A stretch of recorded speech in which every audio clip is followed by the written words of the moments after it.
உலகில் எந்த நாடுகளிலும் இல்லாத அளவுக்கு இந்தியாவில் 31 கோடி பெண்கள் உள்ளிட்ட 64 கோடியே 20 லட்சம் பேர் வாக்களித்து சாதனை படைத்துள்ளனர் என்று தலைமை தேர்தல் ஆணையர் ராஜீவ்குமார் தெரிவித்துள்ளார்.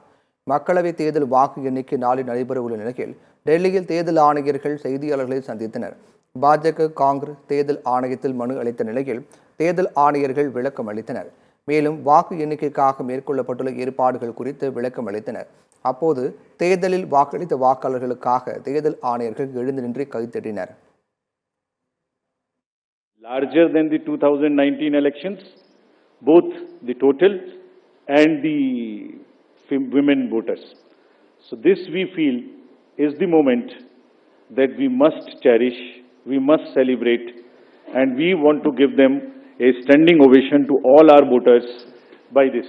I would ask all of you to join and hand. You are all our voters. So we thank you all.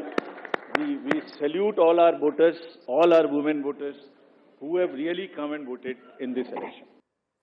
தொடர்ந்து பேசிய தலைமை தேர்தல் ஆணையர் ராஜீவ்குமார், உலகில் எந்த நாடுகளிலும் இல்லாத அளவுக்கு இந்தியாவில் 31 கோடி பெண்கள் உள்ளிட்ட 64 கோடியே 20 லட்சம் பேர் வாக்களித்துள்ளனர் என்றும் 85 வயதுக்கு மேற்பட்டோரும் மாற்றுத்திறனாளிகளும் அதிக எண்ணிக்கையில் வாக்களித்தனர் எனவும் பாராட்டினார். வாக்களித்தவர்களின் எண்ணிக்கை 27 ஐரோப்பிய நாடுகளின் வாக்காளர்களை விட 2.5 மடங்கு அதிகம் என்றும் பெண்கள், இளைஞர்கள் என அனைவரும் தேர்தல் திருவிழாவில் பங்கேற்று வெற்றியடை செய்துள்ளனர் எனவும் ஜம்மு காஷ்மீரில் கடந்த 4 தசாப்தங்களில் இல்லாத வகையில் அதிக வாக்குப்பதிவு செய்யப்பட்டது எனவும் மகிழ்ச்சியுடன் கூறினார். தேர்தலுக்காக 135 சிறப்பு ரயில்கள் மற்றும் 4 லட்சம் வாகனங்கள் பயன்படுத்தப்பட்டன என்றும் குறிப்பிட்டார்.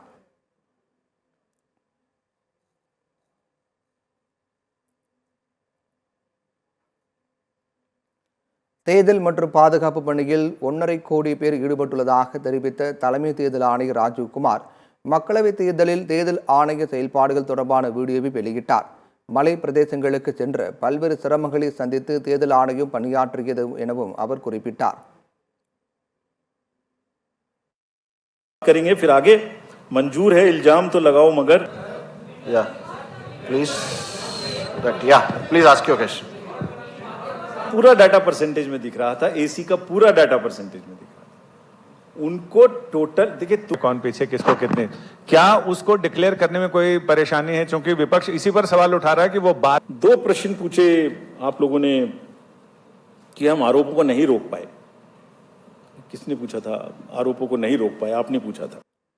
தொடர்ந்து பேசிய அவர், தேர்தல் ஆணையத்தை காணவில்லை என பகிரப்பட்ட மீம்ஸ்களை பார்த்தோம். தாங்கள் எங்கும் போகவில்லை, இங்குதான் இருக்கின்றோம் என விளக்கம் அளித்தார். தேர்தல் ஆணையம் கடும் சவால்களை சந்தித்து தேர்தலை நடத்தியுள்ளது என்றும், இருப்பினும் சில தேர்தல் ஆணையத்தை விமர்சிக்கின்றனர் எனவும் அதிருப்தி தெரிவித்தார். தேர்தல் ஆணையத்தின் சிறப்பான செயல்பாடுகளால் வெறும் 39 இடங்களில் மட்டுமே மறுவாக்குப்பதிவு நடைபெற்றது என கூறினார்.